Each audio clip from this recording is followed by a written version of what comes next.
ओम शांति। 8/7/2021 प्रातः मुरली। ओम शांति। बाप दादा मधुबन। बाबा कहते हैं, मीठे बच्चे, सारी दुनिया में तुम्हारे जैसा खुश नसीब कोई नहीं है। तुम हो राज ऋषि, तुम राजाई के लिए राजयोग सीख रहे हो। प्रश्न है, निराकार बाप में कौन से संस्कार हैं जो संगम पर तुम बच्चे भी धारण करते हो? बाबा का उत्तर है, निराकार बाप में ज्ञान के संस्कार हैं। वह तुम्हें ज्ञान सुनाकर पतित से पावन बना देते हैं, इसलिए उन्हें ज्ञान का सागर पतित पावन कहा जाता है। तुम बच्चे भी अभी वो संस्कार धारण करते हो। तुम नशे से कहते हो हमें भगवान पढ़ाते हैं, हम उनसे सुनकर सुनाते हैं। गीत है, आखिर वह दिन आया आज। ओम शांति। मीठे मीठे रूहानी बच्चों ने यह गीत सुना। यह महिमा किसकी है?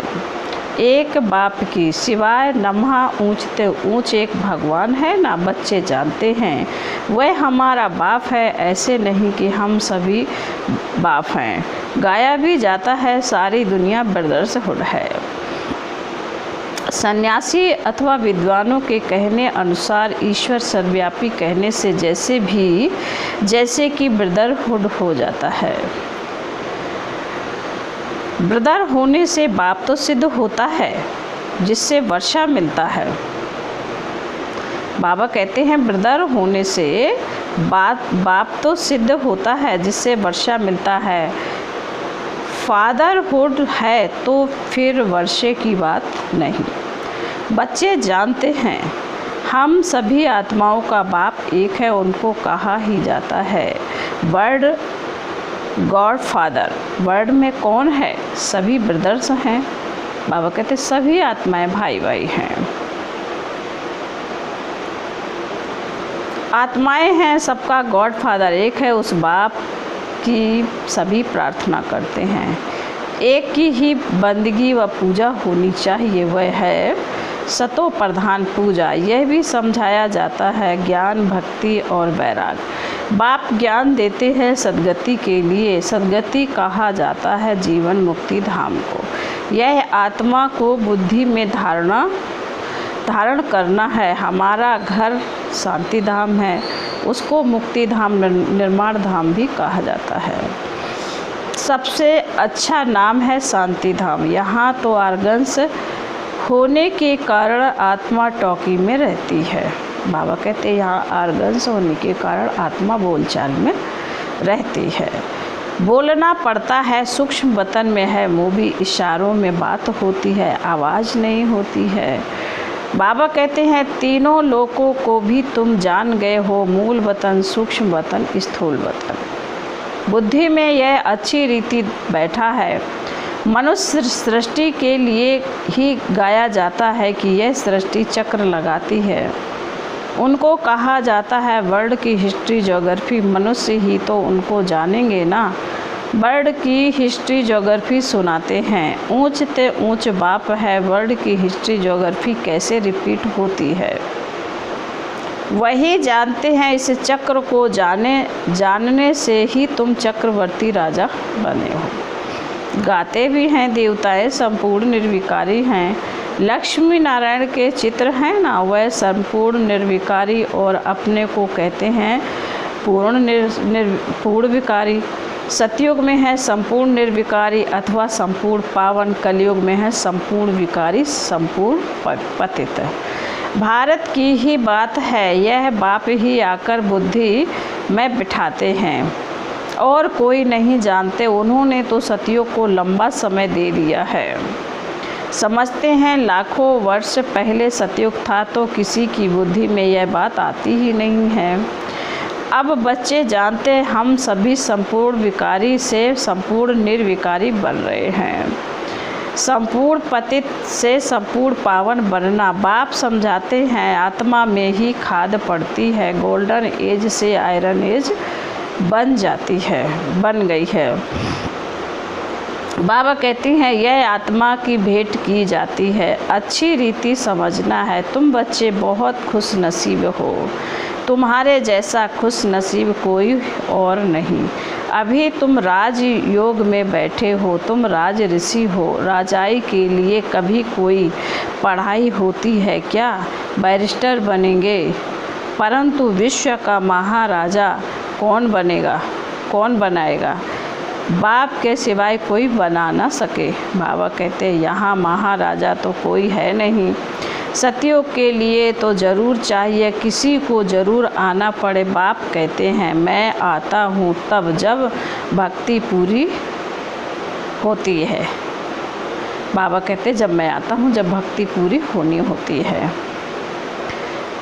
अब भक्ति पूरी हुई और कोई बात इसमें उठा नहीं सकते। हमको बाप बैठ पढ़ाते हैं, यह नशा होना चाहिए। हम आत्माओं को निराकार बाप परमपिता परमात्मा शिव पढ़ाते हैं। शिव को तो कोई जानते ही नहीं, अब तुम बच्चे जानते हो। बाबा फिर से स्वर्ग की राजाई स्थापन कर रहे हैं। हम उनको महाराजन श्री नारायण, श्री महारानी श्री लक्ष्मी कहते हैं। भक्ति मार्ग में सत्यनारायण की कथा सुनाते हैं, अमर कथा और तीजरी की कथा। बाप तीसरा नेत्र भी देते हैं। नर से नारायण बनने की कथा सुनाई जाती है। वही बातें जो पास्ट हो जाती हैं वह फिर भक्ति मार्ग में काम आती हैं। अभी तुम बच्चे समझते हो बाबा हमको स्वर्ग का मालिक बनाते हैं, हम हकदार हैं।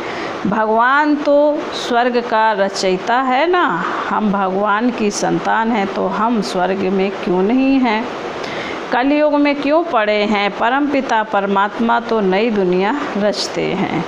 बाबा कहते पुरानी दुनिया थोड़े ही भगवान रचते हैं, पहले नई दुनिया बनाते हैं, उसके बाद फिर पुरानी को तोड़ेंगे। बाबा कहते हैं तुम जानते हो, बाबा कहते हैं तुम जानते हो हम सतयुग के लिए राज्य ले रहे हैं। सतयुग में कौन होंगे? लक्ष्मी नारायण की डिनास्टी होगी, और भी तो राजाएं होंगे ना। बाबा कहते हैं जिसकी निशानी है विजय माला। बच्चे जानते हैं अभी हम विजय माला में होने के लिए पुरुषार्थ कर रहे हैं। दुनिया में माला का अर्थ कोई नहीं जानते कि यह क्यों पूजी जाती है। ऊपर में फूल कौन है? माला को फेरते फेरते फिर फूल को नमस्ते करते हैं, फिर माला फेरेंगे हैं। माला बैठ सिमरते हैं कि बाहर कहाँ बाहर ख्यालात ना जाएं। अंदर राम राम की धुनी लगाते हैं जैसे बाजा बजता है। बहुत प्रैक्टिस करते हैं, यह सब है भक्ति मार्ग की बातें। हाँ, बहुत भक्ति करने वाले सिर्फ कोई विकर्म नहीं करेंगे। बहुत भक्ति करने वाले के लिए समझेंगे कि यह सत्यवादी होगा। मंदिर में माला रखी होगी, माला फेरते हुए बाबा कह रहे मंदिर में माला रखी होगी, माला फेरते मुख से राम राम कहते रहेंगे। बहुत लोग समझते हैं भक्ति में पाप नहीं होता, कहते हैं नौधा भक्ति से मनुष्य मुक्त हो जाता है। बाबा कहते हैं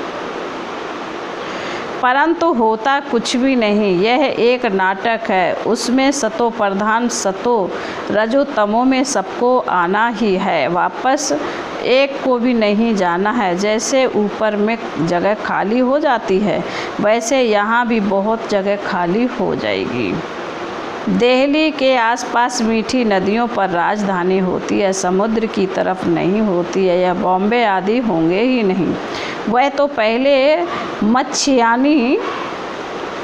मच्छम्यानी थी, मछली फंसाने वाले वहाँ रहते थे। अभी तो समुद्र को कितना सुखाया है, फिर भी मच्छम्यानी होगी। बाबा कहते फिर भी मच्छम्यानी होगी। सतयुग में तो बॉम्बे होती ही नहीं, वहाँ कोई पहाड़ियों आदि नहीं। बाबा कहते वहाँ कोई पहाड़ियाँ आदि भी नहीं होती हैं, कहाँ जाने की दरकार ही नहीं होती। यहाँ मनुष्य थकते हैं तो जाते हैं रेस्ट लेने। सतयुग में थकने करने की कोई प्रकार की तकलीफ़ नहीं होती। तुम स्वर्गवासी बन जाते हो, रिंचक भी तकलीफ़ नहीं होती। तो अब बच्चों को बाप की श्रीमत पर चलना है। बाप कहते मीठे लाडले बच्चों, शरीर निर्वाह, अर्थ धंधा आदि तो करना है। स्कूल में स्टूडेंट्स पढ़कर फिर घर में जाकर पढ़ते हैं, घर का काम काज भी करते हैं। यह भी ऐसे ही है। इस पढ़ाई में तो तुमको कोई तकलीफ़ नहीं है। उस पढ़ाई में कितनी सब्जेक्ट होती है, यहाँ तो एक पढ़ाई और एक ही पॉइंट है, मन मना भव। इससे तुम्हारे बाबा कहते पाप नाश होंगे। भगवान वाच बाबा कहते हैं वह समझते हैं गीता भगवान ने द्वापर में सुनाई, परंतु द्वापर में सुनाकर क्या करेंगे। कृष्ण के चित्र में लिखित बहुत अच्छी है। यह लड़ाई तो एक निमित्त है, सब मरेंगे तब तो वापस मुक्ति जीवन मुक्ति में जाएंगे। सो भी सिर्फ लड़ाई में थोड़े ही मरेंगे, अनेक प्रकार की कैलमिटीज होगी। बच्चों को कोई दुख नहीं होना चाहिए। बाबा कहते मनुष्य का हार्ट फेल होता है तो उसमें कोई दुख नहीं होता है। मौत हो तो ऐसा हो, बैठे बैठे हार्ट फेल हुआ और खलास। जब तक डॉक्टर आए तब तक निकल जाती है। बाबा कहते जब तक डॉक्टर आता है तब तक आत्मा निकल जाती है।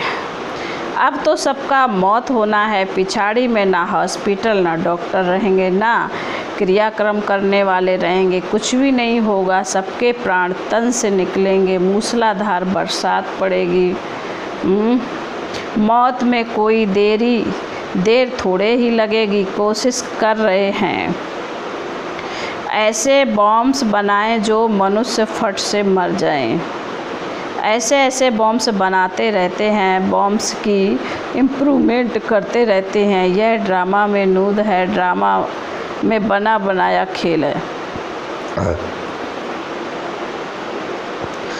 कल्प कल्प विनाश होता है। सतयुग में तुमको यह ज्ञान रहेगा नहीं। बाप को ही आकर ज्ञान देना है। स्थापना हो गई फिर ज्ञान की बात ही नहीं रहती है। फिर जब रावण राज्य शुरू होता है तो भक्ति शुरू होती है। अब भक्ति पूरी होती है। अब तुमको योग बल से पावन बनना है। पावन बनने से ही सुख धाम शांति धाम में जा सकते हैं। चार्ट रखना पड़े यह तो समझ गए हो। हमको बाप को याद कर सतो प्रधान से तमो प्रधान से सतो प्रधान यहाँ बनना है। बाबा कहते हैं अब तो समझ गए हो। हमको बाप को याद कर तमो प्रधान से सतो प्रधान यहाँ बनना है। ऐसे कोई शास्त्र आदि में लिखा हुआ नहीं है। बच्चों ने गीत सुना। आखिर वह दिन आया आज जबकि भारतवासी फिर राजाओं के राजा बनते हैं। राजाओं के राजा अथवा महाराजा बनते हैं। पीछे त्रेता में होते हैं राजा रानी, फिर जो पूज्य महाराजा रानी बनते हैं।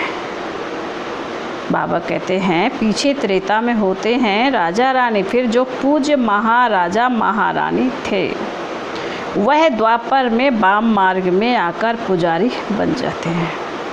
आपे ही पुजारी हो जाते हैं। बाप कहते हैं मैं पुजारी नहीं बनता हूँ। देवताएं पूज्य होते हैं, मैं नहीं बनता हूँ, ना ही पुजारी ना बनता हूँ। भारतवासी देवी देवताओं के ही मंदिर बनाकर उनका पूजन करते हैं। लक्ष्मी नारायण जो पहले पूज्य थे फिर भक्ति मार्ग में वही शिव बाबा के पुजारी बनते हैं।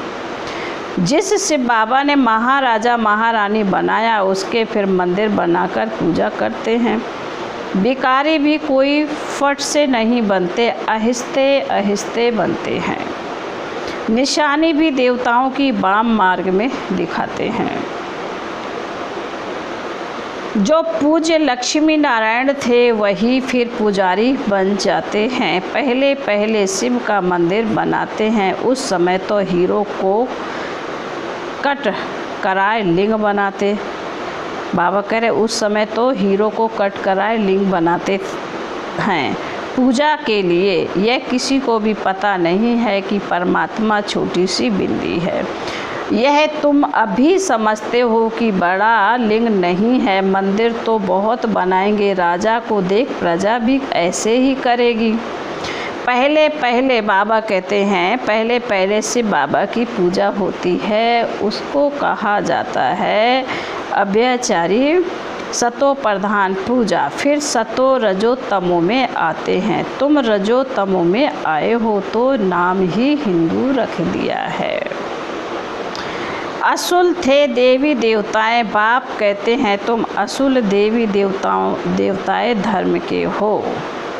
बाबा कहते तुम असुल में देवी देवता धर्म के हो, परंतु तुम बहुत पतित बन गए हो, इसलिए अपने को देवता कहला नहीं सकते क्योंकि अपवित्र हो। हिंदू नाम तो बहुत देरी से रखते हैं। फिर बाबा कहते हैं अभी तुम समझते हो हम सो पूज्य थे, अभी हम संगम पर ना। बाबा कहते हैं तुम समझते हो हम सो पूज्य थे, अभी संगम युग पर ना पूज्य हैं ना पुजारी हैं। तुम क्या करते हो, श्रीमत पर पूज्य बन रहे हो, औरों को भी बना रहे हो। फिर बाबा कहते हैं तुम हो ब्राह्मण, तुम्हारी आत्मा पवित्र होती जाती है। पूरा पवित्र होंगे तो यह पुराना चोला छोड़ना पड़े।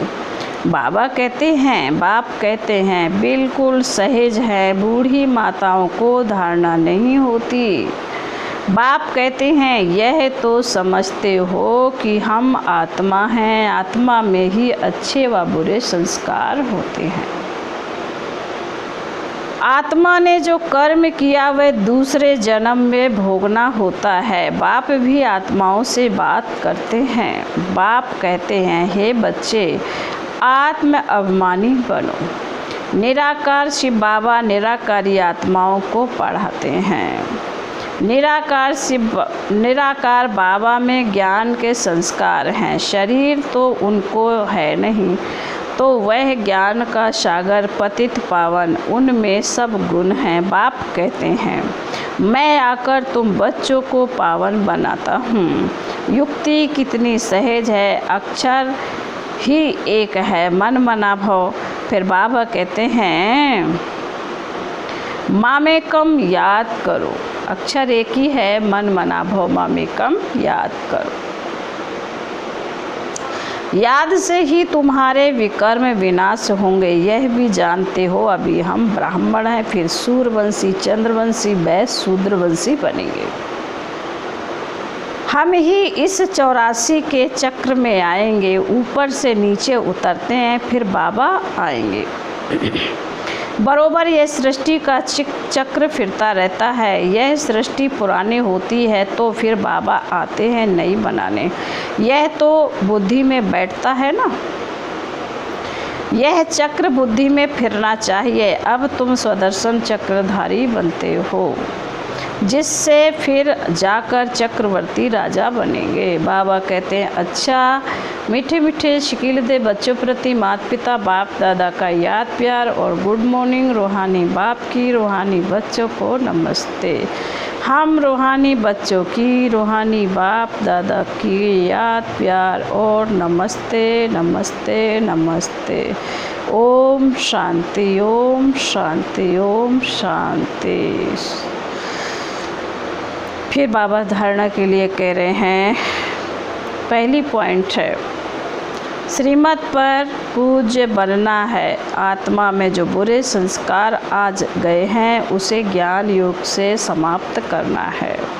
संपूर्ण निर्विकारी बनना है। नंबर 2, शरीर निर्वाह अर्थ कर्म करते भी पढ़ाई पढ़नी और पढ़ानी है। योग बल से पावन बन राजाई पद लेना है। फिर बाबा ने वरदान में कहा है गम की दुनिया सामने होते हुए भी बेगमपुर की बादशाही का अनुभव करने वाले अष्ट शक्ति स्वरूप भव। गम की दुनिया के सामने होते हुए भी बेगमपुर की बादशाही का अनुभव करने वाले अष्ट शक्ति स्वरूप भव। वरदान का स्पष्टीकरण है।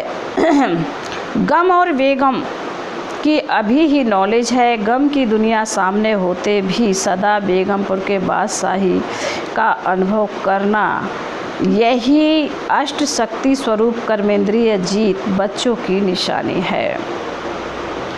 अभी ही बाप द्वारा सर्व शक्तियों की प्राप्ति होती है, लेकिन अगर कोई न कोई संग दोष व कोई कर्मेंद्रिय के वशीभूत हो अपनी शक्ति खो लेते हो तो जो बेगमपुर का नशा व खुशी प्राप्त है वह स्वतः ही खो जाती है। बेगमपुर के बादशाह भी कंगाल बन जाते हैं। फिर बाबा आज स्लोगन में कह रहे हैं, दृढ़ता की शक्ति सदा साथ हो तो सफलता गले का हार है। दृढ़ता की शक्ति सदा साथ हो तो सफलता गले का हार है। ओम शांति।